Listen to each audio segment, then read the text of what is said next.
voilà, on reste avec la jeunesse sénégalaise qui souffre, c'est le moins que l'on puisse dire, parce qu'elle est un peu, ce sont les enfants de la crise. Elle est assignée à résidence, elle ne peut pas voyager comme les autres jeunesses des pays développés, parce que peut-être que ici chez nous, les responsables ne font pas ce qu'ils devaient faire. C'est-à-dire il y a beaucoup de corruption et de malgouvernance. Vous vous dites qu'il faut protéger la jeunesse. Il y a 300 000 au moins jeunes qui entrent ou qui frappent un peu sur la porte ou le marché de l'emploi ici au Sénégal. C'est pas facile à régler. Qu'est-ce qu'il faut faire ou quelle solution il faut envisager pour la jeunesse sénégalaise, qui est une vaillante jeunesse qui veut compter, qui veut jouer un rôle et participer à la bonne marche du pays? Oui, moi je crois déjà qu'il faut rendre hommage à nos jeunes. Il ne faut pas les blâmer, il faut les écouter, il faut aussi les entendre. Ce sont des jeunes qui sont extrêmement ambitieux, qui ont envie de réussir sur le plan économique, qui ont envie de servir leur nation, et qui sont très courageux parce qu'ils prennent des risques démesurés. Il faut leur dire que traverser les océans, ce n'est pas la solution. Prendre le désert aussi, ce n'est pas la solution. Passer par le Nicaragua, tout ça, c'est mortel, c'est un péril. Mais qu'est-ce qu'il faut faire? Il faut les former, il faut les encourager, il faut permettre à ces jeunes d'aller à l'étranger, comme les autres jeunes du monde.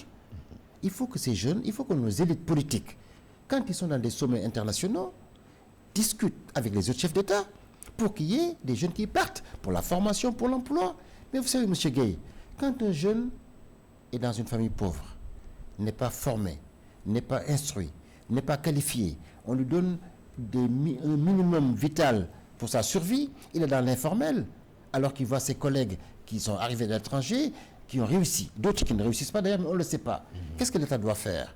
C'est pour ça que je dis, la création de richesses et l'industrialisation, avec une bonne qualification de nos jeunes, qu'ils soient des chefs d'entreprise, et qu'il y ait une banque qui les accompagne, etc., je pense que c'est ça la solution. Naturellement, il faudrait que cette solution vienne d'eux-mêmes, qu'ils comprennent que c'est important de partir pour le savoir, pour la culture, pour les richesses, mais ils vont revenir pour travailler à l'épée. Parce que d'abord, les conditions de vie à l'étranger, souvent, que ce soit en Asie ou en Europe, ne sont pas des conditions idéales. Moi, j'ai un peu d'expérience d'avoir vécu là-bas. Quand j'étais étudiant, des fois, je faisais la cueillette des pommes pour payer mes études, etc. Dieu merci. Après, quand j'ai réussi, j'ai eu aussi des fonctions importantes qui m'ont permis aussi de réussir et de revenir aussi en étant à l'aise. Il faut offrir aux jeunes cette possibilité-là. Voyager, c'est important pour la culture. Leur permettre de voyager, de découvrir les autres cultures. Naturellement, le Sénégal est un pays ouvert. Aujourd'hui, on parle français, anglais, arabe. Et nos pays sont très accueillants. Tous les touristes du monde viennent ici sans problème, sans souci. Mais pourquoi nous, on ne ferait pas de même? Naturellement, il y a la corruption. Au Sénégal, effectivement, les élites politiques aussi ont été tellement corrompues. Il y a tellement d'immeubles, d'argent sale, etc., que les jeunes se disent, mais il y a un problème. L'argent qui aurait dû investir pour le développement économique, malheureusement, on le voit ailleurs. Moi, j'étais impressionné de voir que, aussi bien au niveau de l'école, au niveau de l'hôpital, on est encore à manquer de médicaments, de soins, etc. Alors qu'il y a des ressources dans le pays. Maintenant, si ces ressources avaient servi à bien former les jeunes, à les aider dans l'entrepreneuriat, dans l'industrialisation, dans les services, je pense qu'ils pourraient partir et revenir. Un dernier point sur l'immigration clandestine. Nous avons la chance, au niveau de Guntubi, d'avoir une Awa Cherbeng qui a fait 30 ans en Espagne, qui a déjà préparé un programme et des projets pour avoir des solutions. Cette dame, elle rend énormément de services. Chaque fois qu'en Espagne, il y a des problèmes, c'est elle qu'on appelle pour venir au secours des émigrés. Nous, nos lois sont toutes prêtes. Nous avons des lois innovantes, des lois pertinentes que nous allons, Inch'Allah, proposer à l'Assemblée nationale. Par son canal, elle parle d'ailleurs plus espagnol que sénégalais. Et justement, pour juguler ce phénomène. Ce gouvernement, aujourd'hui, on l'attend sur ce défi-là. Parce qu'attention, jusqu'à présent, on a eu des déclarations de principe. Il faut arrêter, vous risquez vos vies. Mais ça, tout le monde l'a déjà dit. Mais après ça, qu'est-ce qu'on fait? Et c'est là où on attend le gouvernement du président du PASTEF, Ousmane Sonko, et le président Diomaye sur ces chantiers qui sont quand même des chantiers récurrents. Les gouvernements précédents ont échoué. Il ne faudrait pas nous aussi qu'on échoue sur ce phénomène-là. D'accord, voilà, tout le monde s'entend là-dessus. Il y a beaucoup de... Le phénomène de la corruption est là.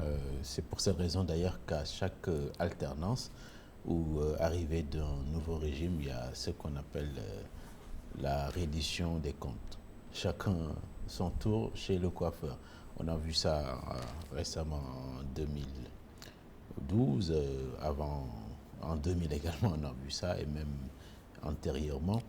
C'est l'éternel recommencement de l'histoire, parce que les gens ils s'enrichissent très vite, et à mon avis, avec une facilité déconcertante. Quelle est votre lecture par rapport à ce phénomène-là de reddition des comptes, et qu'est-ce qu'il faut éviter pour cette fois-ci? Le folklore ou le manque d'équité ou la non prise en compte de ce qu'on appelle la présomption d'innocence. Comment est-ce que vous appréhendez tout ça? Déjà, la reddition des comptes, c'est un principe. On ne peut pas gérer les ressources publiques et ne pas rendre. Parce que l'objectif quand même de Buntubi et puis du gouvernement, aussi dans le projet, on l'a vendu aux Sénégalais, c'est que les ressources du public propres aillent aux priorités nationales. Maintenant, les gens s'enrichissent en politique, on l'a vu. Qu'est-ce qu'il faut faire? D'abord, il faut que nous, on se prépare à rendre compte. Déjà en 2029, à la fin du premier mandat, et probablement en 2034, à la fin du deuxième mandat. Mais on ne peut pas ne pas demander la reddition des comptes. Moi, je suis un acteur des assises nationales. Je rends hommage au président, professeur Amadou Martambo, un illustre homme qui a montré la voie. Je renouvelle mes condoléances à toute l'humanité. Et je vais vous dire une chose. Au niveau des assises, nous avons posé le principe de la reddition des comptes comme un principe intangible et utile en démocratie. Mais je dis, il faut rajouter des instruments. Il ne faut pas faciliter la corruption et les prises illégales d'intérêt. Il faudrait un budget en ligne, il faudrait une surveillance. On ne va pas attendre la fin du budget pour voir qu'est-ce qu'on a fait de l'argent. Il faudrait que ça soit un processus au quotidien. Nous en avons les instruments, nous avons de très bons magistrats, nous avons de bons experts financiers, mais aussi on attend la fin de l'exercice pour voir qu'est-ce qui a été volé, qu'est-ce qui n'a pas été volé, c'est presque trop tard. Et malheureusement, c'est le schéma qu'a pris le Sénégal de 60 à aujourd'hui. On n'évalue pas assez, et quand on contrôle, c'est bien après. Vous savez, au niveau de l'Assemblée nationale, il y a ce qu'on appelle la loi de règlement. Est-ce qu'on a été bien exécuté le budget? Mais il n'y a que récemment où on vote des lois de règlement. Pendant des années, on n'en faisait pas cas. Voilà aussi des problèmes de malgouvernance institutionnelle qu'il va falloir refaire. Maintenant, ceux qui ont été aux affaires, qui ont été soupçonnés de détourner de l'argent public, qui ont été soupçonnés de prévarication, de délits, de crimes économiques, naturellement, il va falloir les entendre, mais avec leur dignité. La présomption d'innocence est une règle universelle de droit. Maintenant, les bloquer à la frontière, quand c'est nécessaire, oui, mais tant qu'il n'y a pas menace de disparition de preuves ou à la limite aller à l'étranger, parce qu'on a vu quand même des gens qui sont partis à l'étranger, c'est même pas sûr qu'ils reviennent. Ça, c'est un problème. Tant qu'à faire, autant les tenir quand même ici. Et s'ils n'ont rien à se reprocher, ils n'ont qu'à les répondre à la justice. Parce que moi, je pense quand même que l'ex-président avait dit « Nous voulons une gouvernance vertueuse et sobre ». Mais il doit être heureux que ses ministres et ses collaborateurs soient appelés à la barre ou à l'occasion d'enquête pour voir un peu, est-ce que justement on a eu cette... Il doit être fier en disant, génial, enquêtez-moi, regardez mes comptes bancaires en France, à l'étranger, enfin, hypothèse d'école, hein, je ne sais pas où ils ont des comptes. Regardez tous les comptes, regardez nos biens, les immeubles, les voitures, les emprunts, regardez tout ça, parce que le revenu, c'est simple. Soit vous l'avez gagné, soit vous avez hérité, soit c'est des dividendes. Bon, ceux qui gagnent au loto, c'est rare. Mais naturellement, on peut retracer toutes les ressources d'un individu. On peut retracer toutes les ressources d'une société. On peut retracer aussi toutes les ressources d'un État. Maintenant, par rapport à ça, moi je pense qu'il faudrait qu'ils comprennent que tout ce que nous faisons subir aux gens aujourd'hui, l'équipe ça va subir le lendemain. Comment faire pour l'arrêter? C'est un budget responsable, un budget transparent, un budget équilibré et un contrôle au quotidien. Nous pouvons le faire, nous avons des experts. Je reviens sur l'ADER. Quand je dis qu'il faut l'arrêter, mais parce que c'est pas bon. Les gens passent du temps à faire du recouvrement. On n'a mesuré pas l'efficacité. Alors que la banque aurait donné plus d'argent, plus de moyens, aurait suivi le processus de cycle de vie. Quand l'entreprise se lance, elle a besoin de beaucoup de moyens. Quand elle est en phase de croissance, elle a besoin de beaucoup de technologie et de process. Quand elle est en phase de maturité, elle veut s'ouvrir sur les débouchés internationaux. On suit. Mais ça, c'est le banquier qui sait le faire, pas une petite délégation politicienne. Voilà des ruptures qu'il faut opérer. Maintenant, autre chose. Il faudrait que dans les administrations, qu'on mette en place des équipes Il y a le ministre qui est là, ordonnateur, il y a DAGE et son équipe. Je pense qu'il faudrait que les inspecteurs du Trésor, la Cour des comptes, je rends hommage. La Cour des comptes au Sénégal est une cour extraordinaire. Elle est autonome, elle est dynamique, elle est compétente. Je salue les magistrats là-bas qui n'ont que la loi.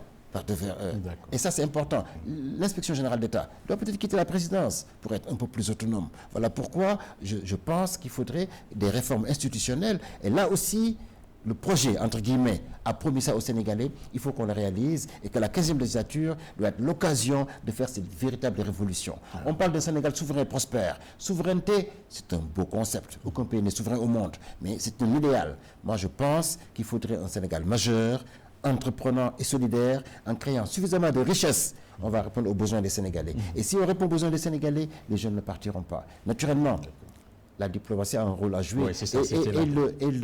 Le chemin qui est pris n'est pas très, très rassurant. Moi, je pense qu'il faut que nos diplomates chevronnés accompagnent Madame la ministre, etc., en termes de savoir, en termes d'expérience, pour nouer des partenariats multilatéraux. Le Sénégal ne peut plus s'accrocher à la France ou à l'Union européenne ou aux États-Unis ou à la Chine. Le Sénégal doit défendre ses intérêts partout dans le monde. Si on est à l'aise avec le Kazakhstan, si on est à l'aise avec la Géorgie, si on est à l'aise avec l'Afrique du Sud ou le Botswana, allons-y, c'est notre intérêt. D'accord. Donc, si on vous suit, la diplomatie qui vous passionne, on l'a vu dans l'ouvrage, n'est pas assez incarnée. C'est ce que vous voulez dire là. Non, c'est pas ça. Non, je sais pas ça. Il faut aider Madame le ministre. Non, oui, bien sûr. Comme il faut aider le président de la République, comme il faut aider le Premier ministre. Je pense que tous leurs discours, leurs instruments, leurs leviers doivent être revus, etc. avant que ça soit mis. Ça, c'est normal. Je pense qu'ils le font. Ils sont quand même entourés de gens chevronnés.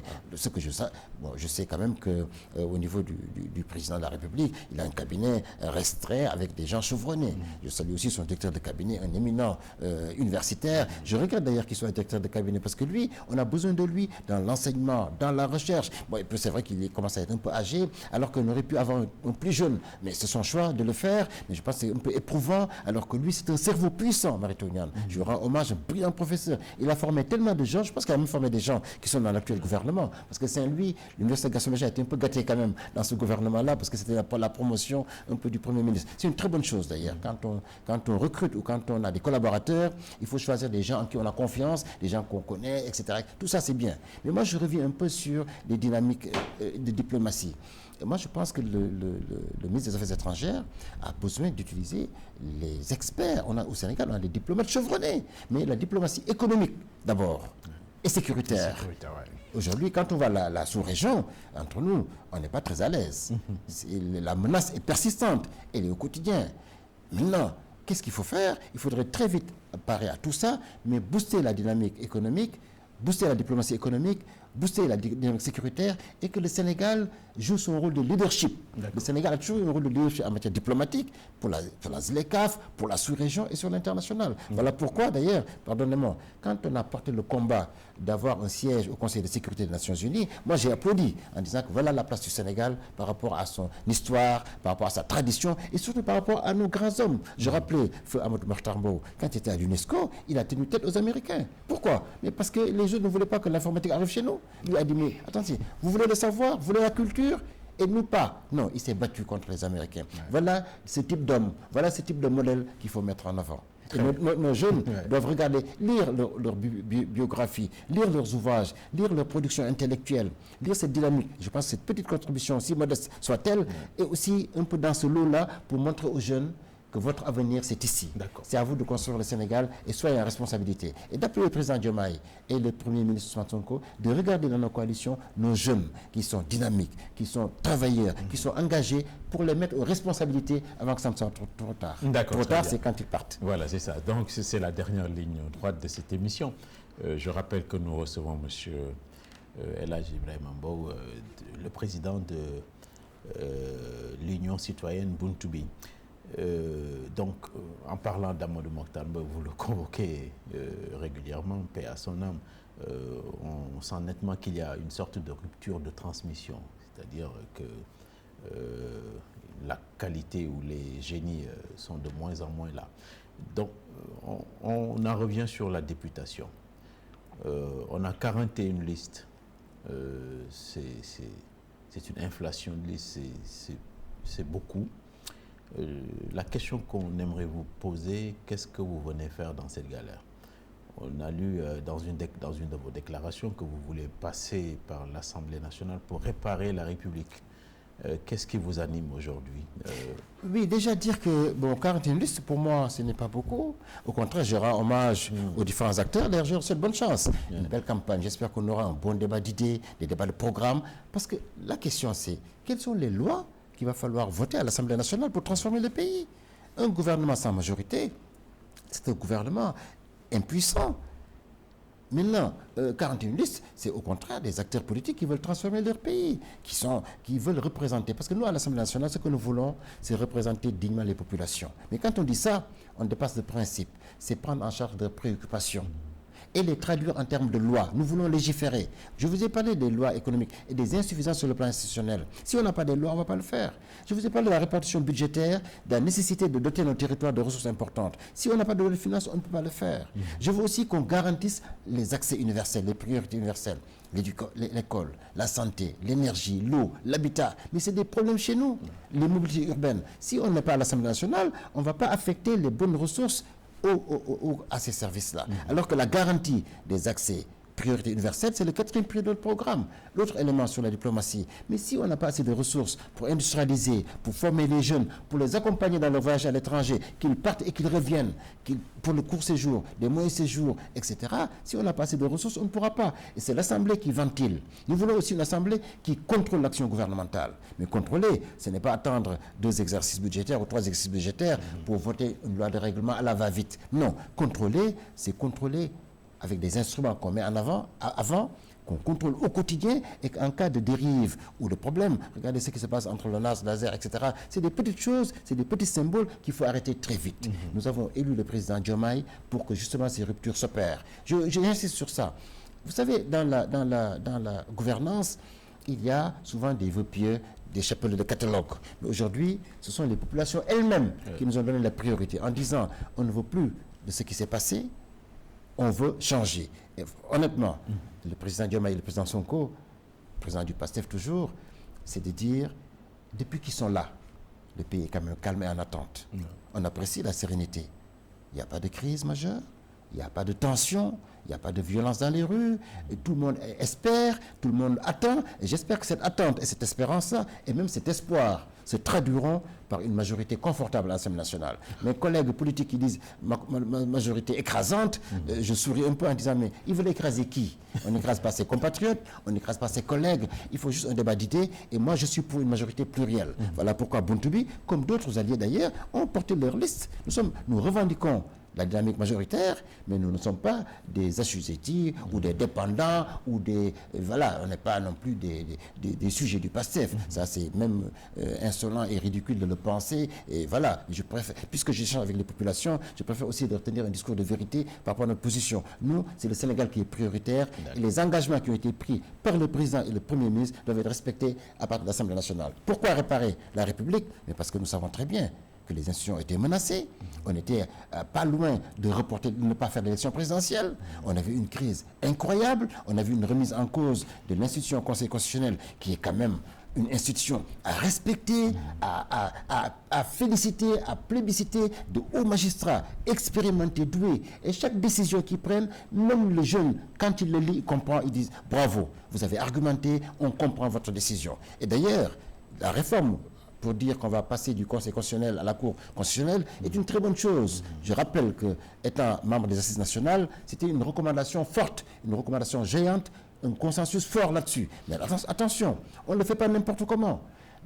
Au niveau de la Cour constitutionnelle, il faudrait déjà que ses propres membres du Conseil constitutionnel évoluent, participent à la réflexion, participent à la rédaction et participent au projet du Cour constitutionnel. Aujourd'hui, rendons-leur plutôt hommage. Nous avons aussi quand même des éminents fonctionnaires, des éminents élites, des éminents juges, des chefs d'entreprise et des citoyens lambda, les femmes, les jeunes, les femmes se battent tous les jours. J'ai discuté avec quelqu'un d'Oussouye récemment qui m'a parlé des femmes qui exportent le MAD, qui travaillent du côté de Sindian Bignona. C'est des femmes qui se lèvent tôt, qui travaillent beaucoup. Ceux-là, il faut les encourager pour les formaliser, pour leur donner plus de formation, plus de moyens et pour leur permettre d'aller à l'étranger pour gagner plus d'argent. Vous savez, quand la femme a de l'argent, c'est la maison qui est tranquille.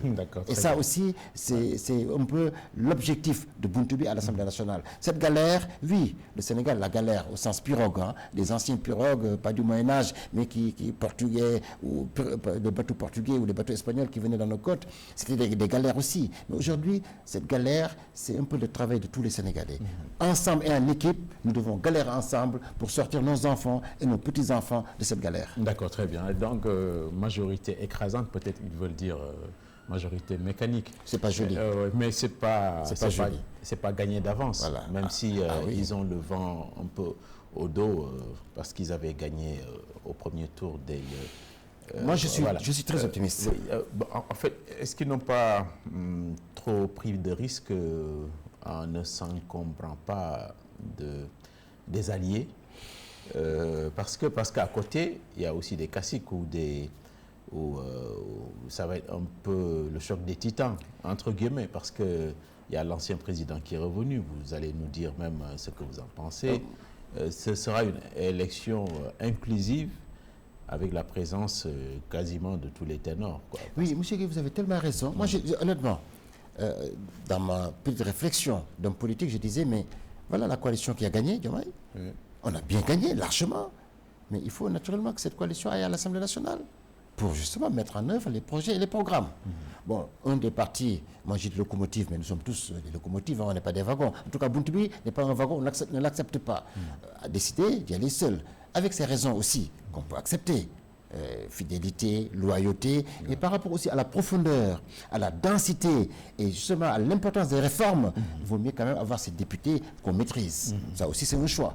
Et naturellement, je pense qu'on va se retrouver autour d'une majorité plurielle pour faire l'affaire.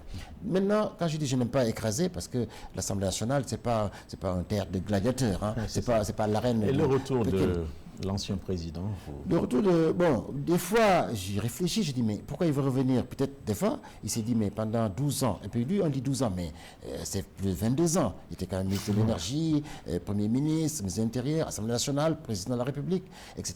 Peut-être qu'il s'est rendu compte que ce qu'il aurait dû faire, il ne l'a pas fait. En disant, mais j'ai tellement peut-être échoué dans certains aspects que je veux recorriger. Peut-être aussi, il a d'autres aspects, mais je pense que cette question-là, il faut la lui poser à lui.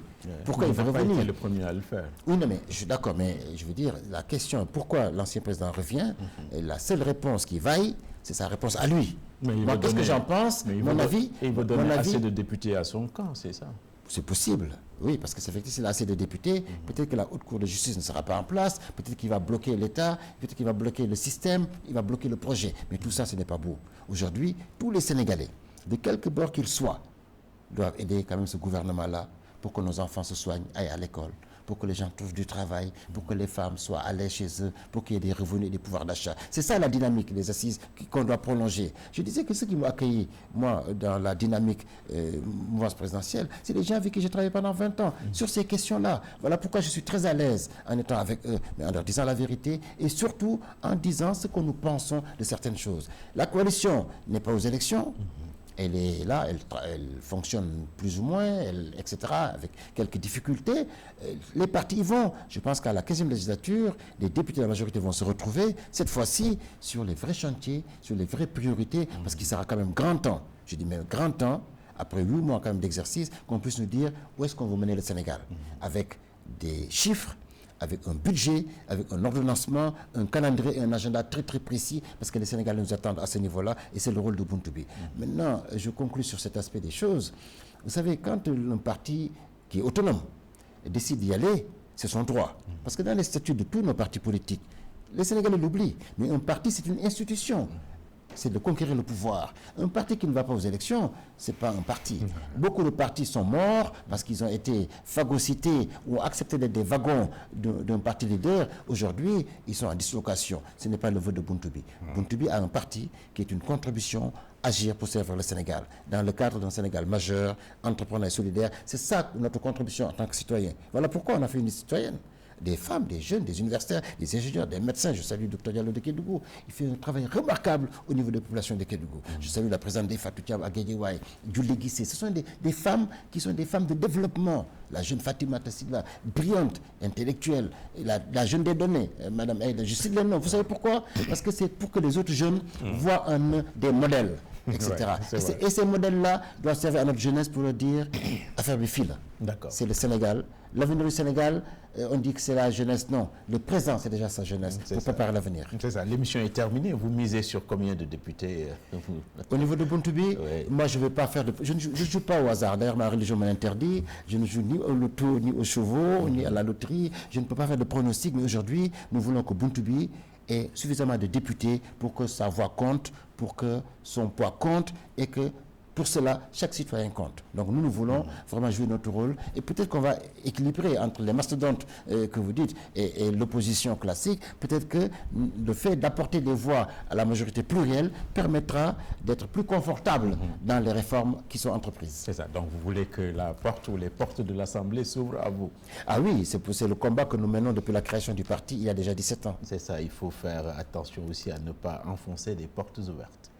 On ne peut pas enfoncer des portes ouvertes. Nous, quand on dit Buntubi, c'est Buntukom, Buntu Natangi, Buntu Selal, Buntu Djoubal. Voilà pourquoi d'ailleurs on ne court pas après certains strapontins. Parce que pour nous, ce n'est pas une question de privilège. Un État, c'est de l'énergie, c'est du sacrifice, c'est du travail. C'est là notre appel aux Sénégalais. Merci beaucoup, M. Mbow. Je rappelle que nous recevions le président du parti Union citoyenne Buntubi, Dr Elhadji Ibrahima Mbow, qui est en même temps la tête de liste nationale du dit parti, qui n'est pas en coalition.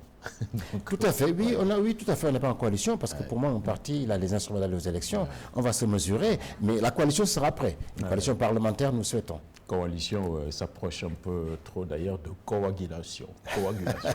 Merci beaucoup et merci d'avoir bien voulu répondre à l'invitation de Jude Dédé en ce dimanche. Merci également à tous nos téléspectateurs et auditeurs ainsi qu'à l'équipe technique qui a réalisé cette émission. Très bon week-end à tous et à toutes.